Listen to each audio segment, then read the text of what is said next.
and get started. So, Iga, first win as a 22-year-old. Just talk us through the keys to the match today and how you came out with the victory. Well, for sure, I think kind of in my head and physically the process was pretty similar as 2 days ago. So I was able to play a little bit better in second set, and I kind of, used first set to get more information and get into the rhythm. But Claire played pretty well, so I feel like it was more intense. But I'm happy that I'm into the third round and I have a chance to play more matches here. Iga, congratulations. Thank you. Every year when you celebrate your birthday here at Roland Garros, you get a birthday cake. And I was wondering, what happens to it next? Do you eat it all? Do you share it with friends and family? I wouldn't. If I would eat it all, I probably wouldn't be able to run today. But does it disappear? And the other question is, do you think it's a nice birthday present, or would you like something a bit more practical for your stay here at Roland Garros? Maybe like a bigger trophy cabinet? Well, besides the cake, I also got some small gifts from the tournament, so it was pretty nice, and I really appreciate that. I think it's a nice gesture. But yeah, well, last year I didn't try the cake. This year I did because it was my day off. So I ate it with my team, and it was pretty nice. We had lunch together, and we celebrated a little bit, so that was fun. Hi, Iga. Hey. Congrats on the win. Thank you. A question about scheduling. 5 out of 5 of the night sessions on Châtelet have been men's matches.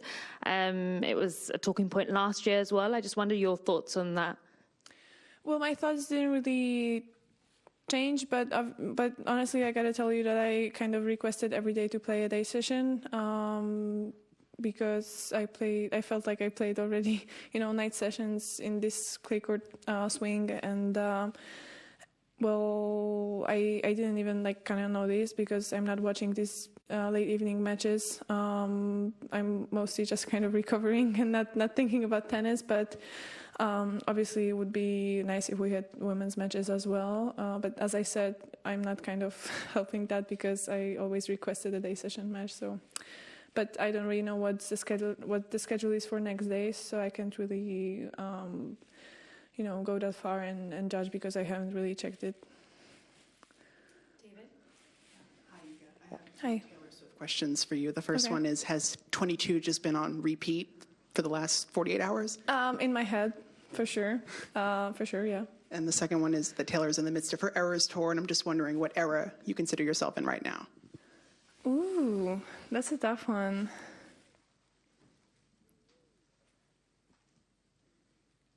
I have no idea. I can honestly feel all the eras anyway, and no, it's hard to say. I don't know. Are you still in the Evermore folklore? I don't think I'll ever get to Reputation era though, because it's pretty aggressive. So. Yeah, I love these two albums, Folklore and Evermore, but in terms of my mindset and kind of how I feel, it's hard to say which one I'm in. Maybe, I don't know. I'll think about it. You're more a lover than a Reputation? No. I don't know. I always felt like my favorite album was Red, so maybe this one. Next question. Yeah. Congrats. If I can get you back to your juniors years, just wondering if you can reflect, do you think it has helped you playing the Grand Slams as juniors to, ease into this transition to the senior? When you think back, do you think that means something to be good as a junior, especially on the women's side? Well, for sure, having the experience and playing Grand Slams helped because I felt really overwhelmed, during my first years as a junior when I came, here and on Wimbledon. And it was a nice, I had a chance to kind of see what vibe here, what vibe there is on Grand Slams and how it all works. But I don't think, it fully matters if you're first in the ranking in juniors, or you're going to be top 10, or, you're going to be 50. There are many players who are kind of raising to their, best level at their age a little bit later. So for me, it was always about kind of being solid. I don't think I ever was first. I think I was more like fifth on ITF rankings, so under 18. So yeah, I wasn't really focused on that. When I won Junior Wimbledon, I already felt like I got all the experience that I needed, and I started playing pro. So I wasn't really focused on getting the ranking. It was more about experience. Yeah, congratulations, Iga. On behalf of all Ukraine, as a Ukrainian journalist, I want to thank you for everything you're doing for us. We support you a lot as like our own player. And my question is, last year you held an event in Krakow together with Elina and Sergei Stachowski. Are you planning to do something like this this year, or maybe we can dream about seeing you in Ukraine one day? Well, I wasn't planning to do that, but it's been kind of in the back of my head to repeat that. But honestly, like this year wasn't as smooth and easy for me in terms of how I feel on every tournament. I had some injuries as well, so like I put this at the first place to kind of feel better and be ready for every tournament. But I would love to repeat that someday, and you can push my PR manager because she's been kind of responsible for making the event in Krakow, and we did a great job. So I think there is a potential to do it again, or to just kind of bring people together and gain some attention to kind of push them to help Ukraine a little bit more. Hi, can I ask, what were you listening to when you walked onto court today? And is Taylor Swift a figure of inspiration for you as well? So Taylor Swift, well, I'm not listening to her before my matches. I don't think it would pump me up, maybe shake it off when I'm more stressed. But today it was Lenny Kravitz, and usually I'm listening to more, rock, not too hard, but the bands that I have are kind of mainstream and they have a lot of energy in their songs. But Taylor Swift for sure, when I was younger and kind of confused about life, and when I was a teenager, when I listened to her, I didn't feel alone. So and also I learned English by listening to her songs, so she was always kind of close to me. Hi, Iga. Hi. You said on Friday that you're using sometimes the rooms to stay quiet and do some micro sleeps. I just want to know to do little sleeps during the tournaments to rest a little bit. You mean naps? Naps, yeah. Or just it's stay hard quiet. for me to make a nap, because I'm a light sleeper. So here it's kind of impossible for me. But I use that rooms to just rest. And what was your question? Yeah, just to know how much do you use the rooms? You use the rooms to stay quiet, if it's something very important for you, and if it's something you can find everywhere in the world in different tournaments. Well, I would love to have a chance to have these kind of quiet rooms and places to rest in more tournaments, because, for example, in Rome, we don't have any space like that. And it's so loud everywhere and so crowded. So for sure, it's just really convenient, and I feel like I'm not wasting my energy, and I don't have too many factors that are kind of that I'm always hearing and looking at. So I use this on my match days for sure before the match, but on my days off, I'm kind of more social. So yeah. Iga, we've just heard that this year the nighttime matches are being billed as the main event box office matches, and as we've heard, 5 out of 5 of those matches so far have been the men's matches. You've just told us that your preference is to play during the daytime. So do you think there is a potential conflict between what the broadcasters are looking for and what some of the top players are looking for? Well, I don't think it's a surprise that, there are players who like the hype and the energy and maybe playing during the night because also of the conditions. But for me, it's more comfortable to just have the normal day-night rhythm, and I kind of lost it after Madrid. So in terms of, regeneration, recovery, and just kind of, being in a good rhythm and also keeping, better mindset till the end of the tournament, I think it's more healthy for me to play day sessions, but I'll be also ready for night sessions. I already played many of them this year or last year. And honestly, if there is a pretty big request, I always kind of adjust. Then maybe if I play many night sessions during a tournament and I kind of straightforwardly said that please, if you could schedule me a little bit earlier, that would be nice. I may get a little bit frustrated, as I did in Madrid. You could see in my speech, maybe I should have said that, But I also understand that there is sometimes need for us to play late. But on the other hand, in Rome, I already played my third or fourth match after midnight, and it was an intense time anyway, but I don't know, maybe if I would have a kind of normal day-night rhythm, I would be able to recover more and I wouldn't get injured, There are a lot of factors that we have to take under consideration, and I just think it's more healthy to play during the day, as we were used to, as we were kind of raised to play. All right, that's it for English questions. Thank you. For Polish, if you could just do one question per person for now to start. We'll start here in the middle. Cześć Iga, wielkie brawa. Może takie pytanie dwa w jednym. Dwa mecze w sumie podobne do siebie. Czy dzisiaj tak z twojej perspektywy łatwiej było zapanować nad wiatrem? I druga sprawa, czy łatwo wstaje się po urodzinach i gra się mecze? Nie zrobiłam nic takiego, co miałoby mi utrudnić dzisiaj wstawanie, więc było tak samo. Ale ogólnie, jeśli chodzi o wiatr, to na pewno z każdym kolejnym dniem coraz łatwiej mi się do tego przyzwyczaić, mimo tego, że jak gramy treningi, to nie wieje tak na tych bocznych kortach i na Jean-Bouin, więc na pewno jest to wymagające i po prostu trzeba w pewnym sensie przygotować się do niektórych piłek walcząc przeciwko też swojej intuicji, bo nasz mózg podpowiada nam, że ta piłka wyląduje w innym miejscu, a jednak jest inaczej, więc po prostu postaram się nie koncentrować zbytnio na tym, tylko po prostu obserwować tę piłkę i jak najlepiej się ustawiać. Ale tak, dzisiaj było łatwiej. Troszeczkę. Cześć Iga, gratuluję drugiego zwycięstwa.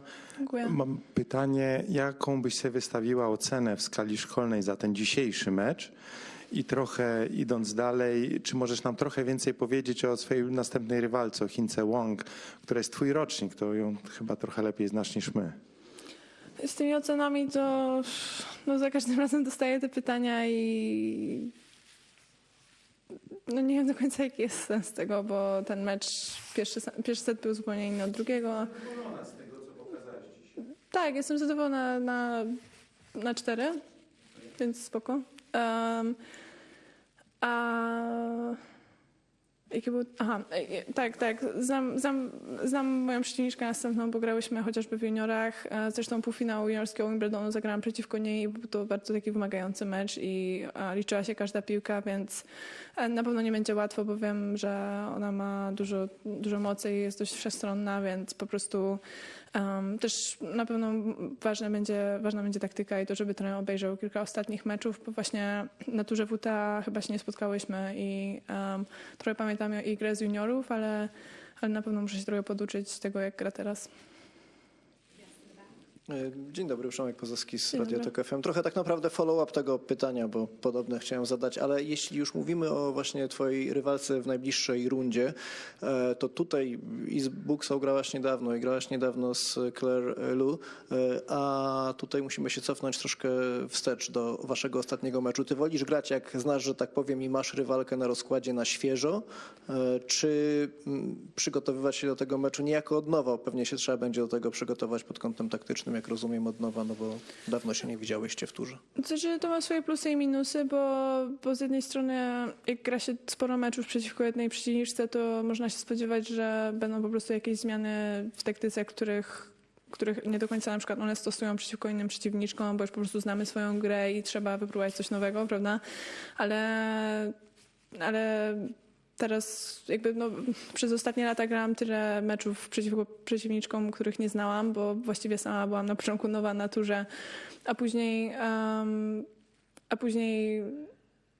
nie wiem, przegrywałam wcześniej w turniejach i mimo wszystko nie grałam przeciwko tym najlepszym. Później zaczęłam grać dopiero z zawodniczkami z pierwszej dziesiątki i często była sytuacja, że grałam z kimś, z kim nie grałam wcześniej i nie przeszkadzało mi to, więc myślę, że po prostu ma to swoje wady i zalety, ale jak dobrze się taktycznie przygotuję, to jestem w stanie po kilku gemach po prostu wiedzieć, co na 100% zrobić podczas całego meczu. Chociaż przyznam, że też jak dotychczas te warunki są na tyle wymagające, że czasami trzeba grać właśnie z warunkami, a nie do końca konkretnie z tym, jakim stylem gra przeciwniczka.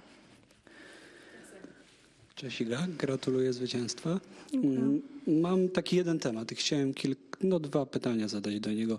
Jako numer 1 rankingu masz dużą platformę społeczną, bo to są oczywiście media społecznościowe, tradycyjne, czy generalnie środowisko tenisowe czy sportowe i to się wiąże z dużą odpowiedzialnością. I ty, jak rozumiem, przyjmujesz tą odpowiedzialność, zabierając głos w różnych sprawach, czy to wojna w Ukrainie, czy chociażby zdrowie psychiczne. I chciałem zapytać przede wszystkim, z jakim to się wiąże ładunkiem emocjonalnym u ciebie i dlaczego się na to decydujesz, bo wielu sportowców, szczególnie mówimy tu o tenisie, nie decyduje się znanych, tych czołowych, zabierać głos w takich sprawach. No i może jeszcze trzecie, bo tu też przygotowałem sobie. Dobra, okej, dobrze, oczywiście. Dziękuję. Zresztą ja już tak bym zapomniała, o czym mówiłeś na początku. Dobra.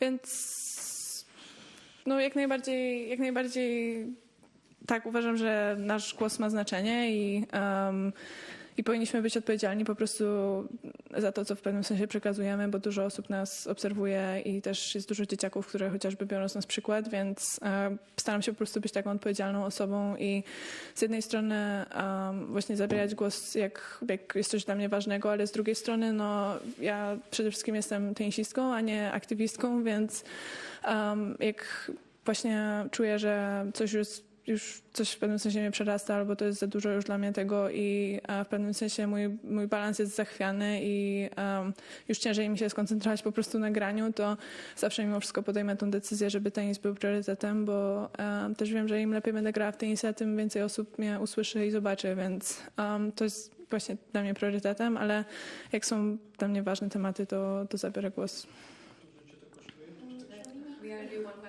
Kosztuje tyle, ile powinno. Jakby za dużo kosztowało, to bym ograniczyła to po prostu.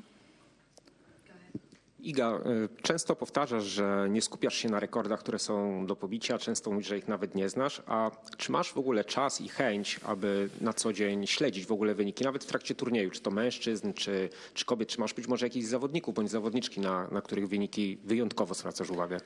Powiedziałabym, że tak śledzę jednym okiem. Przez przypadek, jak zerknę na wyniki, to dowiaduję się wielu rzeczy, ale ogólnie to raczej odcinam się od tenisa, bo za dużo to niezdrowo. I też potrzebuję właśnie mieć czas, żeby nie myśleć o tenisie i żeby po prostu się zregenerować. Ale na pewno jakbym miała oglądać, to przede wszystkim oglądałabym swoje własne mecze i myślę, że mogłabym tego robić więcej i też pewnie w przyszłych sezonach, albo może jeszcze w tym sezonie na pewno znajdę na to czas, bo tutaj myślę, że mam jeszcze pole do popisu, żeby trochę bardziej się nauczyć, nie wiem, taktyki albo po prostu trochę więcej widzieć na korcie, więc pewnie w przyszłości to zacznę robić, ale na razie dla mnie priorytetem jest zazwyczaj, jak kończę takie dni na obiekcie, żeby nie myśleć o tenisie i po prostu się zrelaksować. Troszeczkę jeszcze może obok tenisa. Ja pamiętam, jak całe pokolenia polskich sportowców do każdego meczu, pani tego nie pamięta z normalnych względów, podchodziły do meczu z sportowcem ze Związku Radzieckiego czy z NRD zupełnie inaczej niż do innych. Czy nie wydaje się pani, że w tej chwili sytuacja jest taka na świecie i to, co pani robi, to, co pani mówi, jest tak ważne i tak zauważalne? Czy pani odczuwa, że jest troszeczkę w podobnej sytuacji jak ci sportowcy, którzy w naszym imieniu wygrywali z naszymi, co tu dużo mówić, nieprzyjaciółmi? Szczerze, ja nie wiem, co oni czuli, w jakiej oni byli sytuacji, więc jestem w tej sytuacji, w jakiej jestem. Ciężko mi porównać to, jak oni mieli kilkadziesiąt lat temu. Nawet nie rozmawiałam z wieloma sportowcami z tamtych czasów poza moim tatą, więc za bardzo nie mogę porównać. No rozumiem, ale pytać pan, czy czułeś podobnie, a ja nie wiem do końca, jak oni się czuli, więc... Aha, czyli ja ostatni. No dobrze, to strasznie się tu poważnie zrobiło. To w angielskiej części było o muzyce. To ja bym, przepraszam, jeśli tutaj przegapiłem w socialach, ale co będzie czytane podczas Rolanda Garrosa, bo tu nawiązuję do twojego wyzwania wobec fanów. Czytajcie. Tak, skończyłam w Rzymie biografię Leonarda da Vinci, a teraz zaczęłam Na wschód od Edenu. Nie wiem jeszcze, co będzie w Reading Challenge, pewnie biografia Leonarda, ale jeszcze muszę sama zebrać myśli, co chciałabym przekazać fanom i jak ich zachęcić. Więc teraz jest Na wschód od Edenu i bardzo mnie wciągnęło. Dziękuję.